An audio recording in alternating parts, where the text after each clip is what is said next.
Alors aujourd'hui, j'ai le grand plaisir et le grand honneur de recevoir Anna Rosenberg, non moins que rien qui arrive en direct de Paris, évidemment.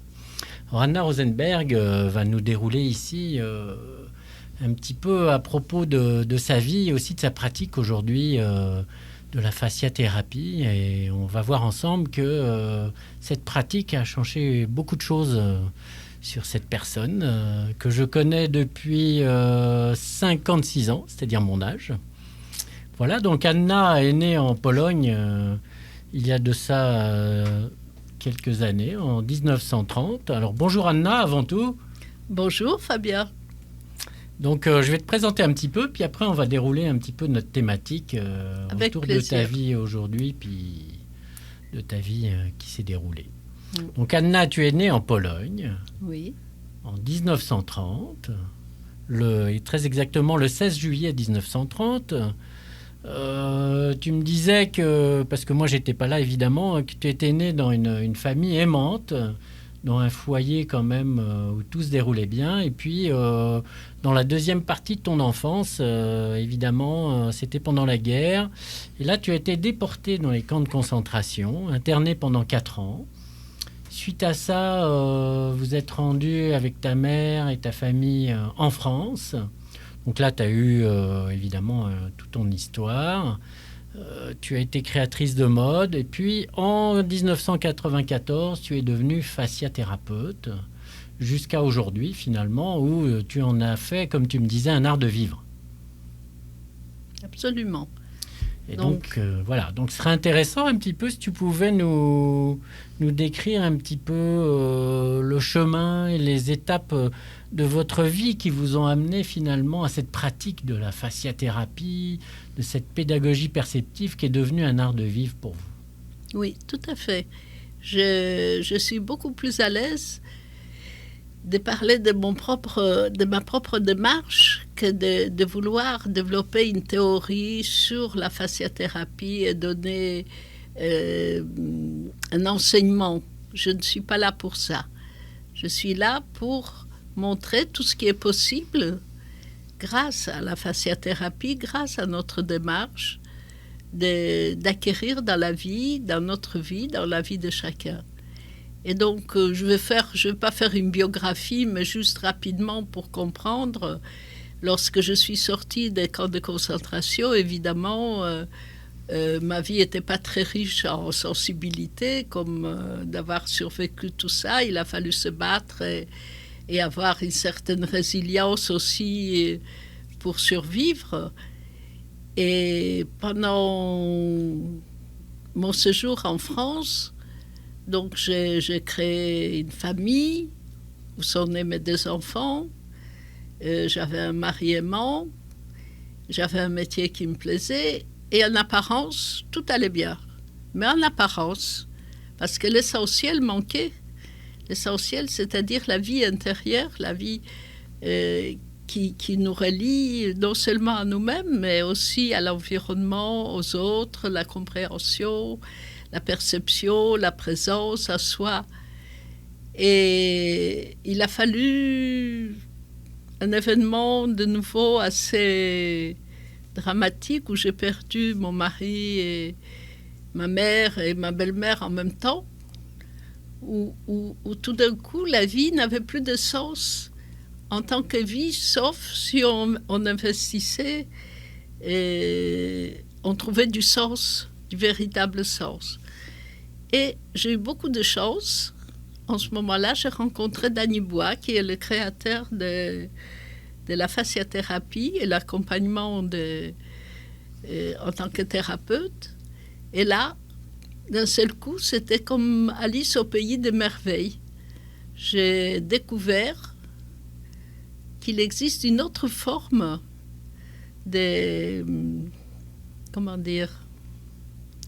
une autre forme d'existence, qui a de l'amour, qui a la perception, qu'il y a un échange, qu'il y a une relation qui est de notre ordre que de se battre et d'être toujours dans le quotidien. Et donc cette première rencontre a été vraiment pour moi une d'abord une incompréhension totale, parce que j'imaginais pas que ça pouvait exister. Et deuxièmement, je me souviens la première sensation que j'ai eue lorsque je sentis en moi le mouvement consécutif à la fasciathérapie. Je me suis dit, mais je ne suis pas rien. J'ai en moi une vie que je peux connecter et que je peux faire partager et qui m'offre une vision du monde, des gens, de mon entourage et moi-même, totalement différente. Et là, à 60 ans, j'avais déjà 60 ans à ce moment-là, j'ai entrepris les études, je suis retournée à l'université et j'ai pu devenir thérapeute. Donc ça a été la première étape. Vous avez rencontré dans vous des choses qui vous ont fortement interpellé, bouleversé.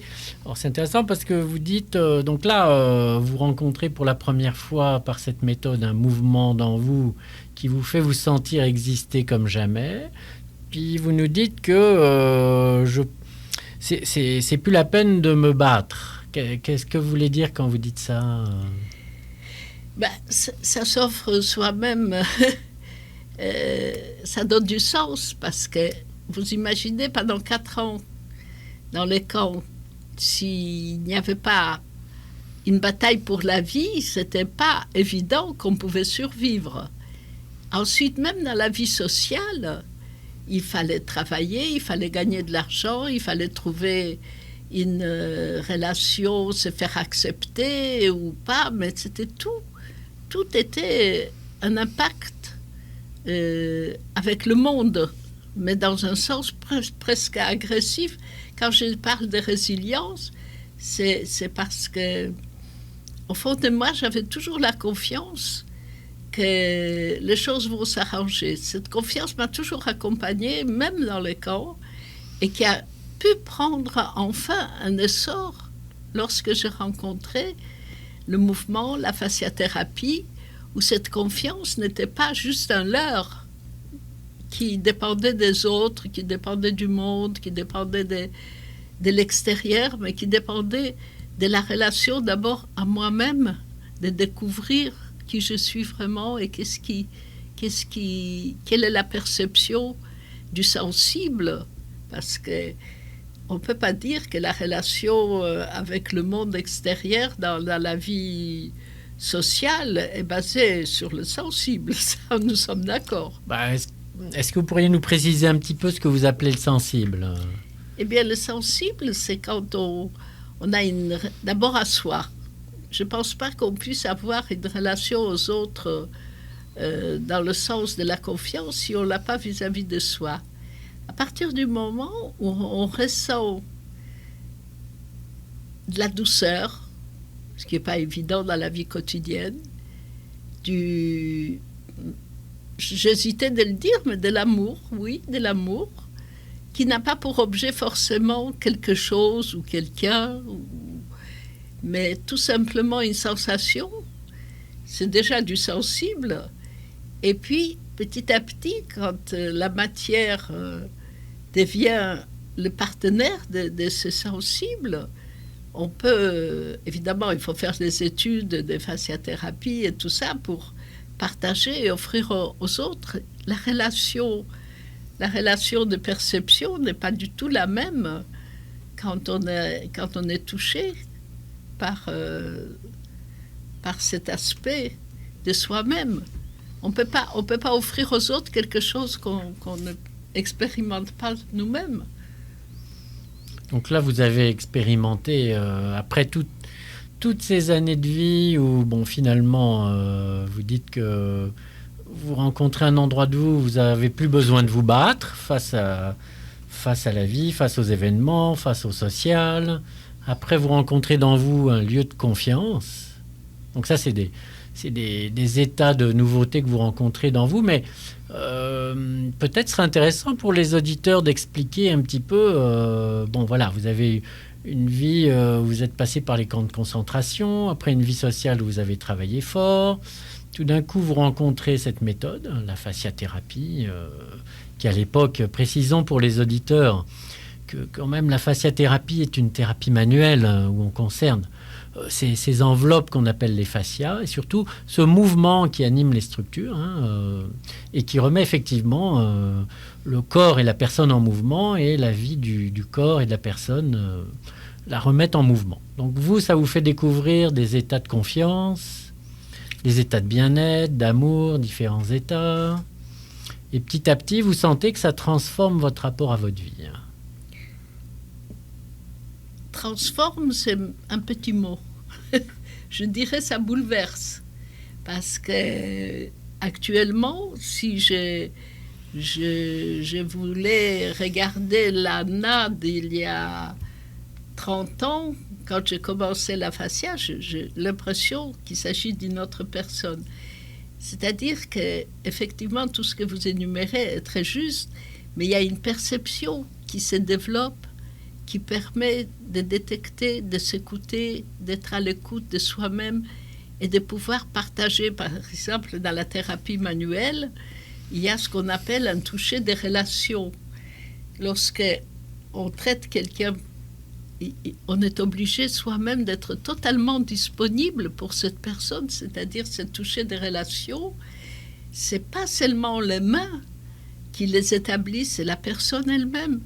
Et personnellement, avant de commencer un traitement, quand je reçois un patient ou quelqu'un que j'accompagne, je fais aussi du mouvement qui fait partie aussi de la méthode. Il y a le toucher et puis il y a le mouvement sensoriel et ensuite une méditation afin que mon corps soit apte à partager et à détecter et à percevoir d'une façon consciente qu'est-ce que l'autre personne renvoie. C'est un partenariat. Ce n'est pas, il y a le pouvoir d'un côté et l'autre est là simplement pour subir. C'est ça que je pense qui est un des aspects qui m'a le plus bouleversé, c'est de pouvoir vivre et partager des choses qui n'existaient pas dans ma vie, que je ne savais même pas que ça pouvait exister en général, dans une vie complètement... Alors comment vous pourriez décrire plus précisément ces choses que vous ne soupçonniez pas exister et qui pourraient parler aux auditeurs est-ce que c'était de l'ordre de l'existentiel, comment ça... Parce que ce serait intéressant de voir de quoi il s'agit précisément, puis comment cette chose-là vous ont bouleversé.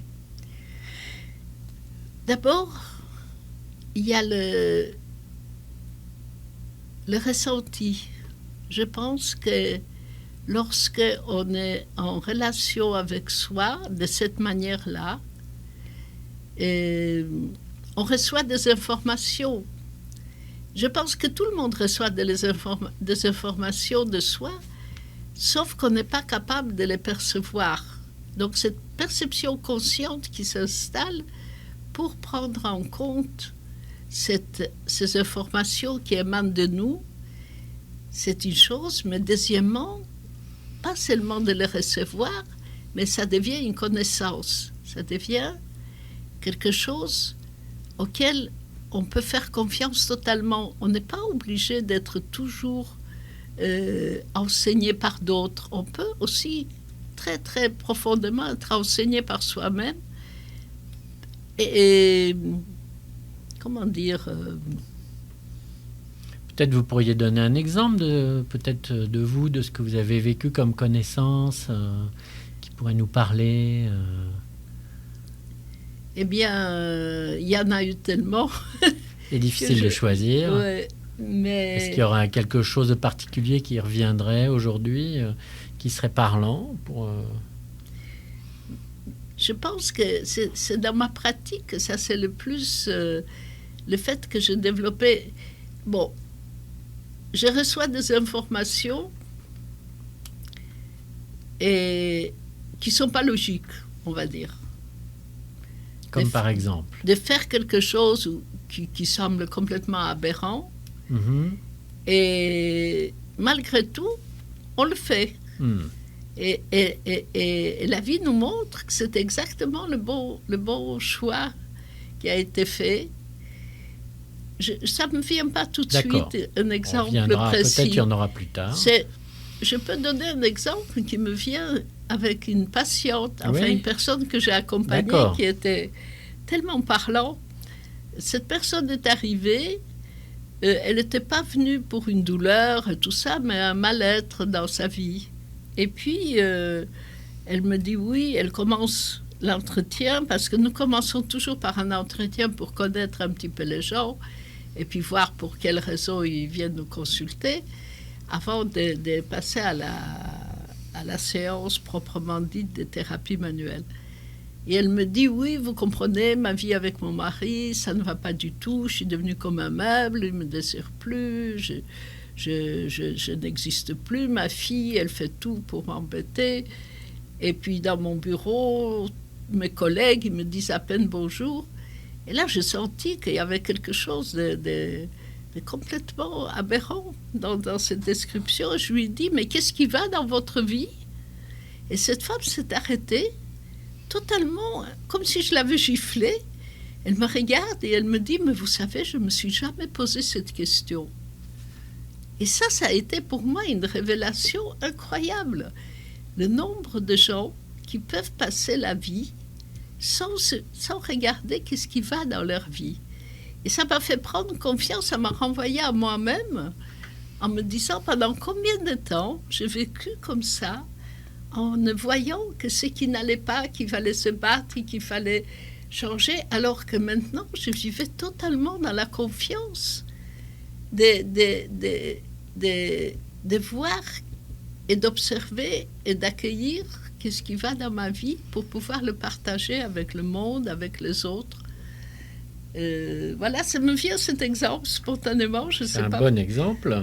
Et à la deuxième séance, cette même personne, elle est venue, elle a dit, vous savez, à la suite de votre question, j'ai quand même regardé, puis je me suis rendu compte que parfois, j'ai une attitude qui fait que mon mari, il a raison d'être, etc., et que finalement, dans le bureau, c'est moi qui disais jamais bonjour, et je commençais par le faire moi-même, et puis les autres, ils ont répondu, et ça a l'air un petit peu banal, hein, une expérience quotidienne, mais je trouve que c'est plein d'apprentissage, parce que notre attitude peut changer totalement, le concept de la vie peut changer totalement à partir du moment où on tient compte de sa propre expérience. Donc là, on voit qu'au fur et à mesure de ce que vous développez, on commence à apercevoir comment...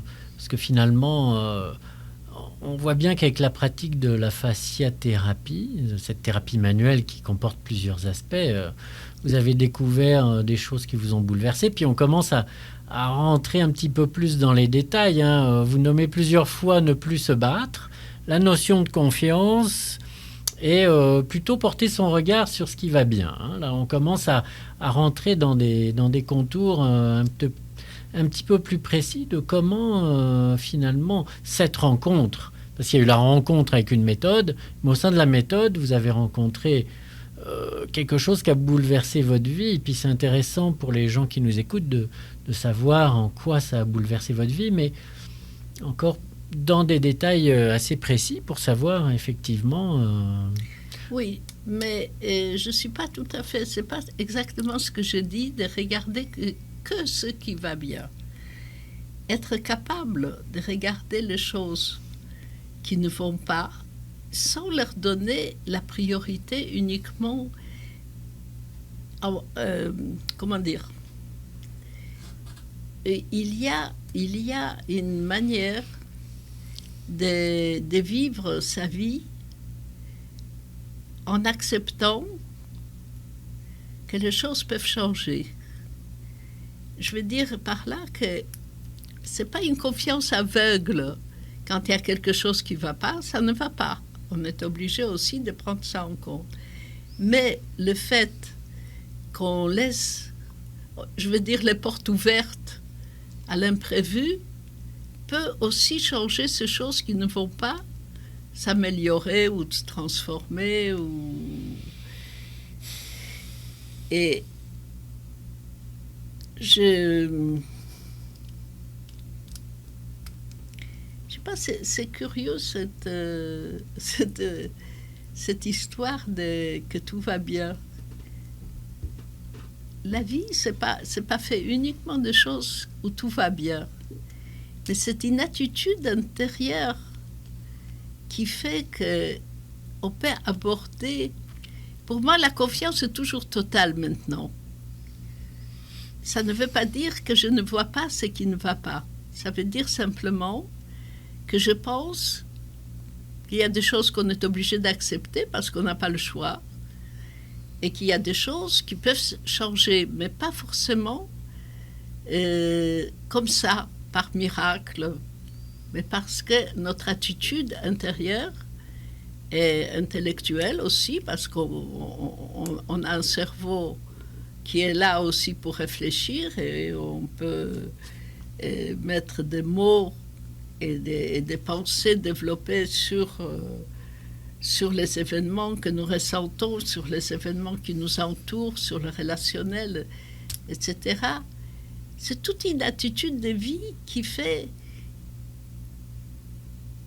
que ça devient vrai lorsqu'on est relié à soi-même, et cette relation permet d'établir, comment dire, oui, je parlerai. La confiance est le mot qui me vient le plus souvent, parce que l'expérience de mes 30 années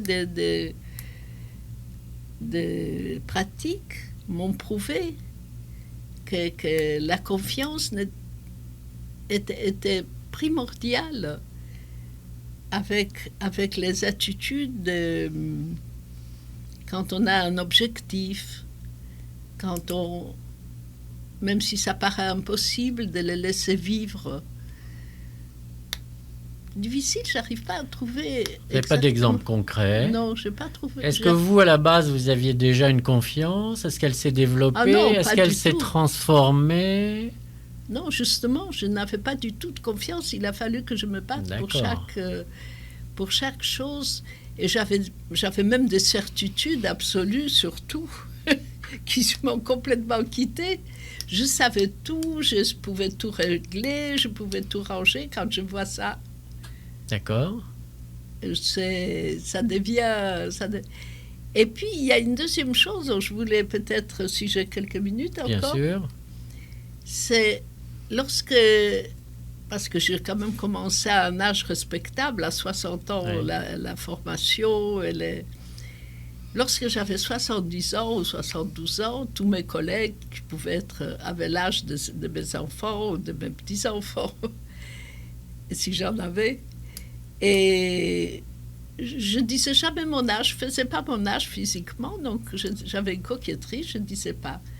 Puis un jour, j'ai pris conscience combien c'était important pour mes jeunes collègues de savoir qu'on peut vieillir sans forcément devenir un être diminué, un être sans physique, sans relation avec les autres, être obligé d'être malade. Bon. Et tout d'un coup, cette révélation m'a ouvert les yeux. Je commençais à donner mon âge, qui est maintenant de 86 ans, mais déjà à partir de...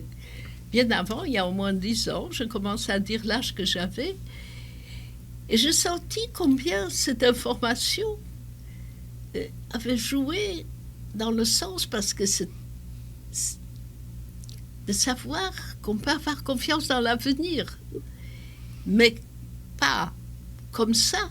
C'est parce qu'il y a eu un travail de fait, parce qu'il y a eu ce mouvement qui m'a complètement habité et que je lui ai permis de gérer ma vie, je peux dire.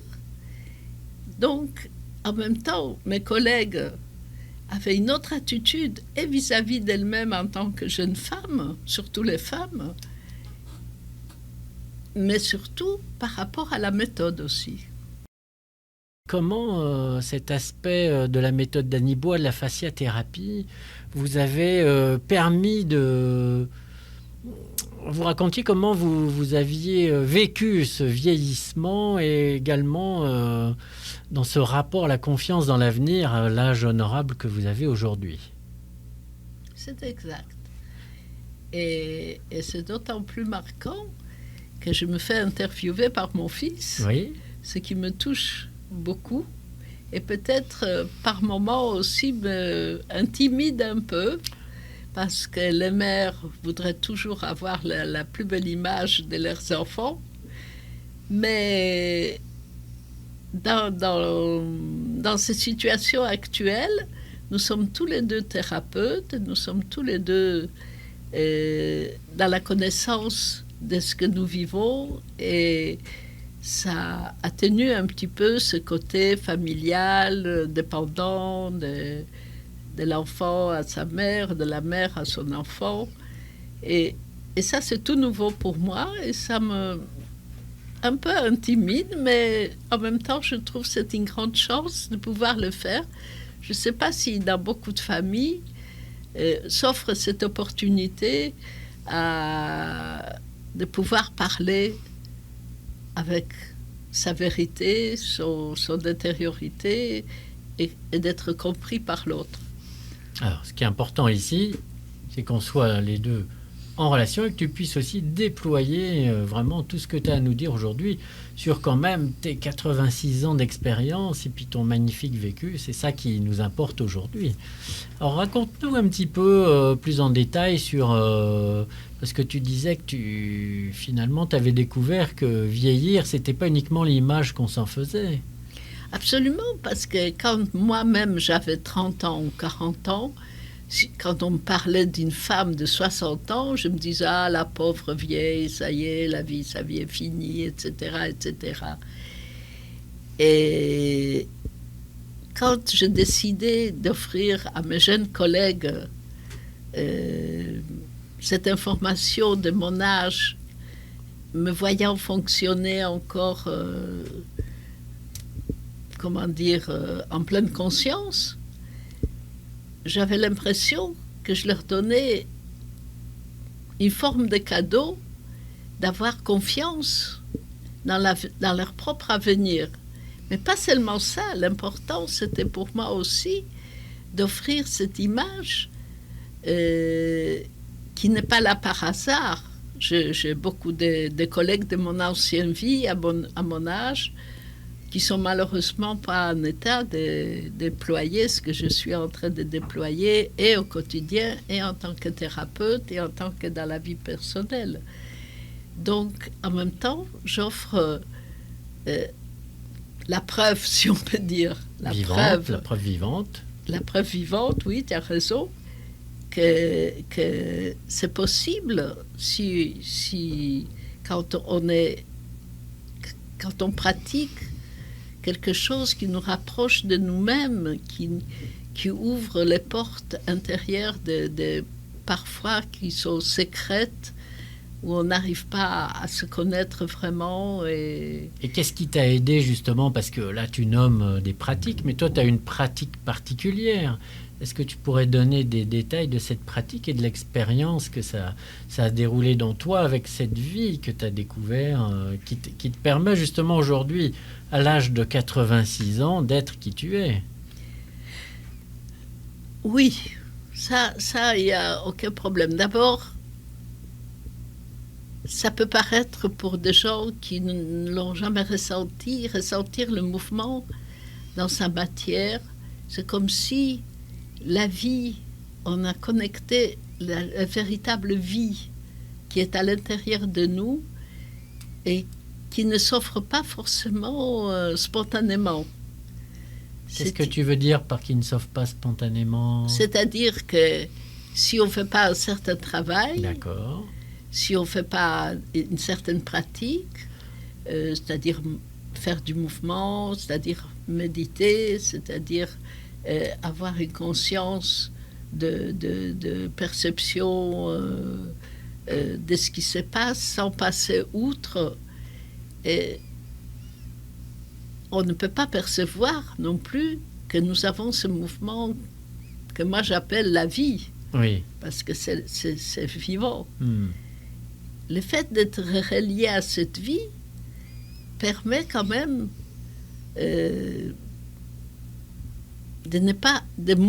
d'être dépendant. C'est-à-dire c'est une ressource aussi. On est moins dépendant des médecins, des médicaments. Je ne dis pas qu'on peut s'en passer. Je ne vais pas jusque-là. Mais en tout cas, moi personnellement, je vois 2 fois par an un cardiologue. Je suis plutôt en bonne santé. Bon, évidemment, physiquement, à 86 ans, je n'ai plus la même force que j'avais il y a 30 ans.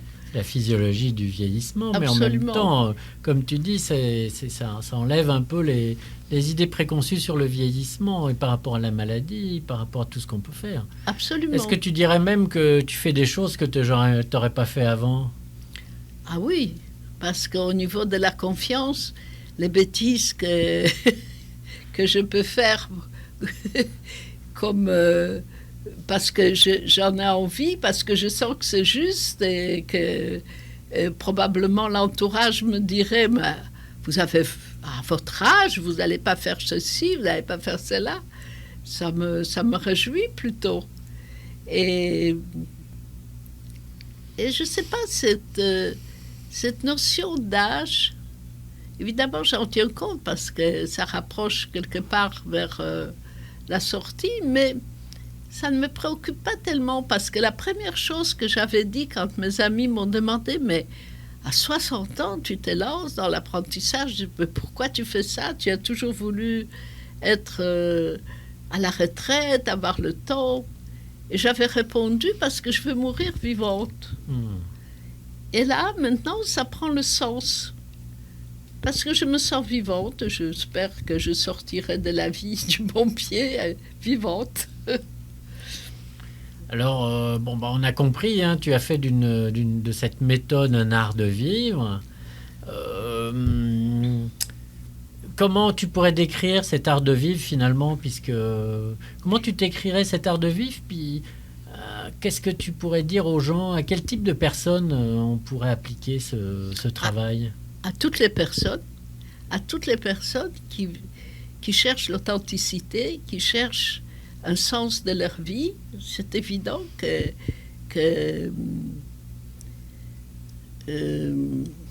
comment dire, m'échappé. j'avais quelque chose. On était à l'authenticité. Oui, non, mais c'est évident que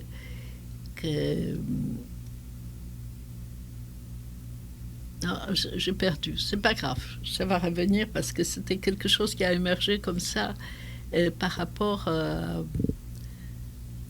à des quelques... Ah oui, ça y est, ça me revient.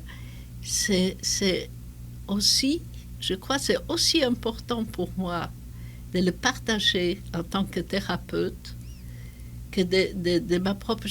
c'est pas uniquement comme quand on fait des achats dans un supermarché de plus en plus pour soi et pour soi. Pour moi, cette sensation de bien-être et tout ça est partageable. Ce qui est une chance de ma vie, je pense que c'est ça aussi qui me permet de vivre d'une autre manière à mon âge que si j'avais pas la capacité d'être thérapeute, de faire du bien, de partager, d'avoir une réciprocité avec les gens, c'est-à-dire que ma relation à moi est aussi une relation aux autres et au monde. Même les événements, parfois, ne me surprennent pas, qui arrivent comme ça. Je pense à quelqu'un et puis le téléphone sonne et la personne m'appelle. J'ai une relation avec ma fille qui habite à Berlin, qui est aussi fasciathérapeute. Et je pense à elle, le téléphone sonne, elle appelle, et comme exactement avec toi, parfois on s'appelle à un moment où on pense. Donc il y a une dimension qui est partageable, et c'est ça, je trouve, c'est merveilleux, parce que faire quelque chose uniquement pour soi, bon, c'est bien, mais c'est pas le plus important. Pour moi, bien sûr que chaque personne est différente, mais pour moi, cette capacité de transférer, partager, apporter une relation de confiance, ça c'est probablement me permet de vieillir beaucoup plus sereinement que si j'avais pas ça. Qu'est-ce que tu pourrais dérouler aussi pour les auditeurs de ton expérience qui pourrait leur être utile dans cet art de vivre qui toi t'a beaucoup aidé parce que tu as déjà beaucoup déroulé évidemment. Moi-même j'avais eu des séances de thérapie manuelle qui m'ont énormément aidé parce que ça ne se pratique pas uniquement comme ça sans qu'il se passe rien. Donc déjà je sais que le fait d'être touché et avoir une relation avec un thérapeute qui éveille ces sensations dans le corps, c'est énorme. Et la méditation, parce qu'une fois qu'on a un corps vraiment vivant, on peut méditer d'une autre manière que quand on sent pas grand-chose. Peux-tu nous parler de cette forme de méditation ? Comment ça se passe ? Eh bien, cette méditation est reliée aussi à l'état de notre corps. Il y a trois formes de base. Il y a trois formules de base sur lesquelles c'est-à-dire le silence. On fait le silence, mais pas par l'absence de bruit, mais les pensées dérangeantes, les préoccupations, on les bannit. On garde une immobilité relâchée et puis on installe une présence. La présence avec soi-même, si on médite en groupe avec les autres, etc. Et petit à petit, on laisse le corps accueillir, mais normalement, c'est mieux quand le corps a déjà eu quelques séances de thérapie et puis donc il est sensible. Et puis on tient compte, même de toutes petites choses qui se passent, parce que parfois on est toujours dans les attentes de sensations extraordinaires. Et lorsque ces sensations extraordinaires ne sont pas là, on ne prend pas en compte les petites choses qui se passent, qui ont parfois autant d'importance que...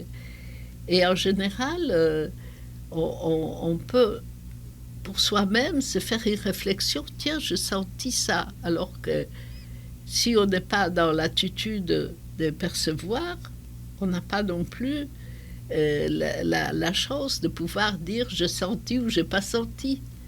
Donc c'est une approche de soi-même. Petit à petit, on apprend que nous sommes un réceptacle de sensations, un réceptacle d'informations, et petit à petit, on peut développer une réflexion et c'est relié à notre propre vie intérieure. Alors qu'habituellement, on est toujours tellement préoccupé par les choses extérieures, par ce qu'on a dit, par ce qu'on n'a pas dit, parce que ce qui s'est passé, ce qui ne s'est pas passé. Et ce qui se passe à l'intérieur de nous échappe totalement à cette réflexion. Donc toi, tu pratiques cette forme de méditation ? Tous les jours. Tous les jours. Tu en vois des effets dans ta vie ? Évidemment, parce que petit à petit, avec quand même, je suis un petit peu experte, avec les années, tout ça, ces méditations m'offrent des renseignements et des solutions à beaucoup de problèmes. Parce qu'il y a toujours des problèmes. La vie n'est pas uniquement faite, comme on avait dit tout à l'heure, de bonnes pensées, tout va bien, etc. Non. Il faut ça trouver permet des solutions. De jeter un regard différent sur les événements. Ah, complètement. Tu parlais justement que cette personne qui regardait toujours sur ce qui n'allait pas pouvait quand même ouvrir une porte sur ce qui allait bien. Absolument. C'est ouvrir des possibilités qui n'étaient pas là Absolument. avant, finalement. Et c'est très juste ce que tu dis par rapport aux portes, parce que j'utilise souvent cette réflexion et cette image, ouvrir les portes. Parce qu'on cadenasse tellement par peur, par ne pas déranger, par ne pas oser. Tout ça, on cadenasse, on ferme les portes, on ferme. Et à force, on se retrouve comme prisonnier de soi-même. Et quand on commence à ouvrir les portes, c'est comme si on était chez soi, on ouvrait les portes. On ne sait pas qui va venir, s'il y aura des gens qui vont nous rendre visite ou non. Et on ouvre les portes. Mais à l'intérieur de nous, c'est pareil.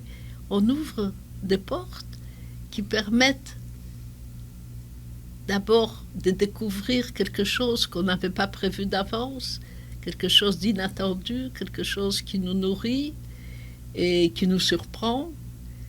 Pour moi, la vie, c'est ça. Alors, qu'est-ce que tu pourrais donner, parce qu'on va bientôt rentrer dans la dernière partie de notre émission, avec tout ton parcours, toutes ces expériences, qu'est-ce que tu aurais envie de dire un petit peu aux gens par rapport à toutes tes découvertes qu'est-ce qui te viendrait par rapport à ton expérience, évidemment, après Oui. Ça me gêne un peu cette question parce que je n'aime pas trop donner des conseils. Non, pas des conseils, de toi, par rapport à tes découvertes, ton expérience. Ah oui, par rapport à moi, ma vie a du sens parce que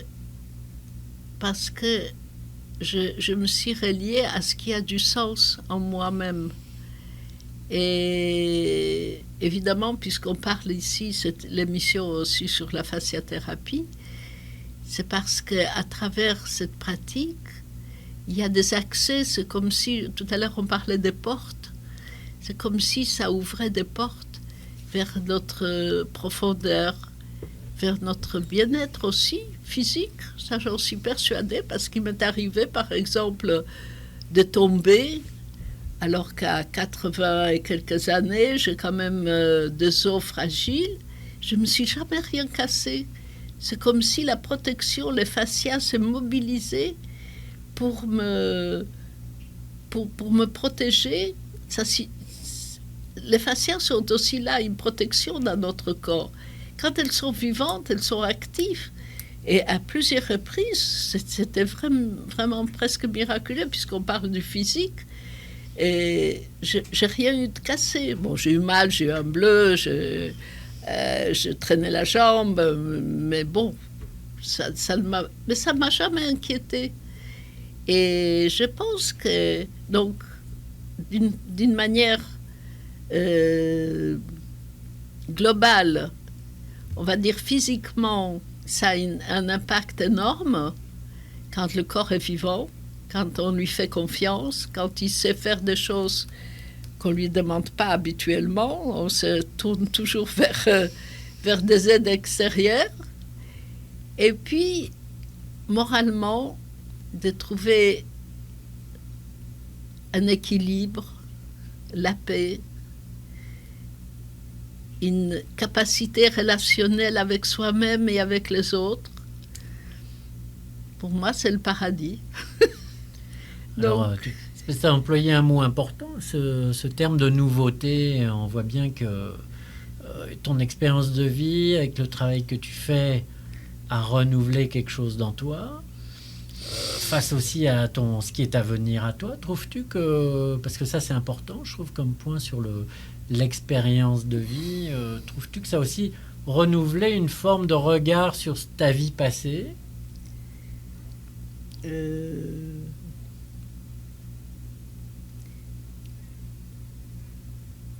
Je vis davantage, ça a l'air idiot de dire ça à mon âge, mais je vis davantage dans l'avenir que dans le passé. Donc, mais tout à l'heure, quand on a commencé l'émission, j'avais dit que quand je regarde l'Anna qui a été il y a 30, 40 ans, je n'ai pas l'impression d'être la même personne.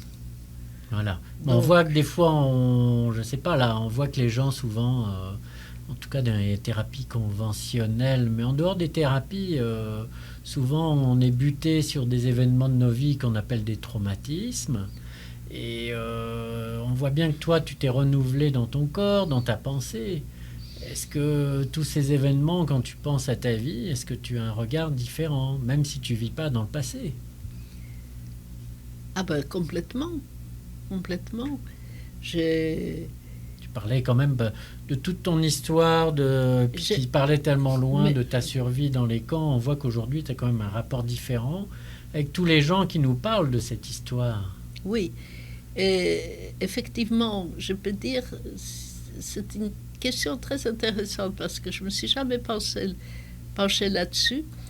Il a, dans le passé, je me rends compte maintenant, si je réfléchis, c'est que il fallait toujours que je sois parfaite parce que sinon je risquais la mort. Voilà. Il a fallu que je fasse les choses absolument. Maintenant, je me fais davantage confiance dans le truc. Bon, je fais ça. Si c'est bien, c'est bien. Si c'est pas bien, c'est pas bien. Je n'ai pas cette obsession, cette espèce de pression à l'intérieur de moi où il fallait que je sois très méritante, sinon je risque, pour avoir le droit de vivre, pour avoir le droit d'exister, pour avoir le droit d'être acceptée, pour avoir... Ça m'a complètement quitté, ça. Je n'ai vraiment, je ne dis pas ça pour faire la publicité à la fasciathérapie, hein. Vraiment, ça vient du fond de mon cœur. C'est une chose qui m'a totalement quittée. Vraiment, je suis pleine de compassion pour des gens qui vivent encore dans cette espèce de obligation, de pression, de formes extérieures où il faut être parfait, il faut. Bon, voilà, je ne sais pas si ça répond à ta question. Bon, en tout cas, ce qui est important, c'est ce que tu as répondu, puis après, chacun en fera ce qu'il voudra.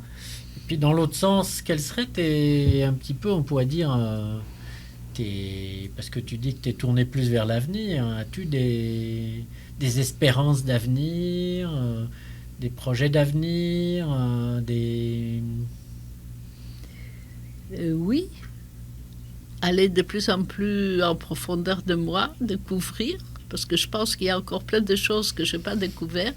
La Nibois nomme une zone de nous la zone sauvage, c'est-à-dire une zone qui n'a jamais été explorée. Je pense sincèrement que nous avons tous une zone sauvage en nous, comme la jungle, où on n'a pas encore pénétré.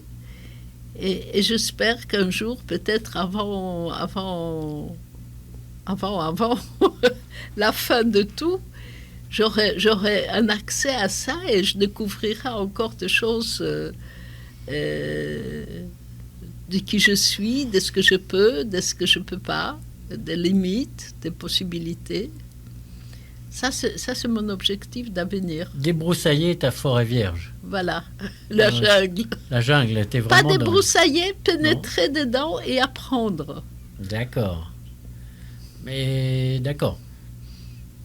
As-tu... Et dans tes espoirs pour... parce que là, tu disais justement que le travail que tu fais, c'est aussi pas pour le garder pour toi toute seule.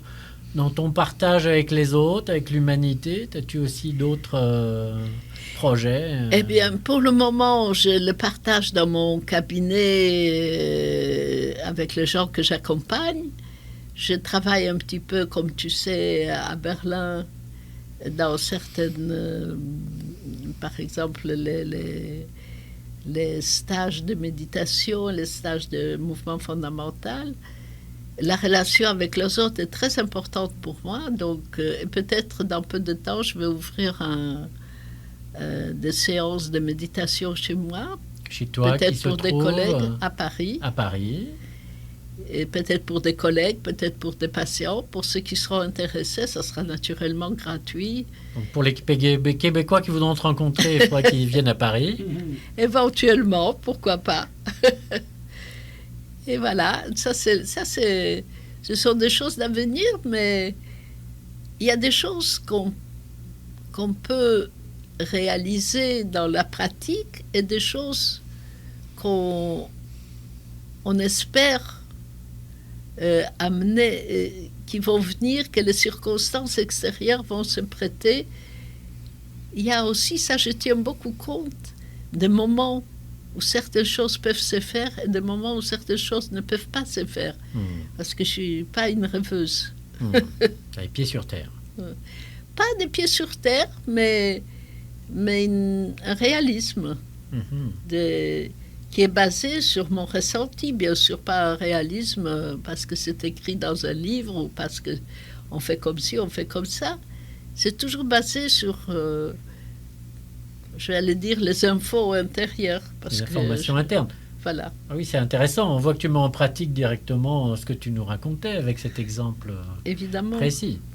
Voilà, donc il nous reste quelques secondes. Aurais-tu un dernier mot à rajouter pour nos auditeurs dans cette magnifique entrevue de ta propre personne? Eh bien, ce que je pourrais ajouter, c'est que j'adore être ici, que l'accueil du Québec est magnifique et que les gens sont magnifiques et que j'espère à ma prochaine visite, je ne sais pas quand, rencontrer beaucoup de Québécois qui vont pratiquer la fasciathérapie. Alors, merci beaucoup Anna. Donc, je rappelle aux auditeurs qu'on était à l'émission En accord avec soi. Je recevais aujourd'hui Anna Rosenberg dans son magnifique parcours de vie.